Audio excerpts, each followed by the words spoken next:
بسم اللہ الرحمن الرحیم۔ آج کا ہمارا موضوع ہے ایصال ثواب کا طریقہ۔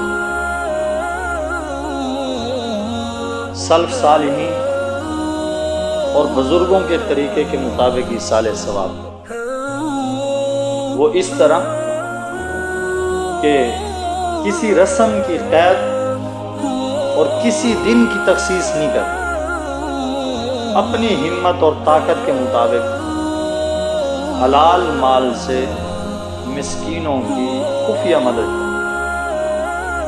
جس قدر بھی توفیق ہو جائے قرآن مجید وغیرہ پڑھ کر اس کا ثواب پہنچا دیں، اور دفن سے پہلے بھی قبرستان کے اندر فضول باتوں کے اندر وقت ضائع کرنے کی بجائے اللہ کے ذکر میں مشغول ہو کر اس کا ثواب اس کو بخشتے رہیں۔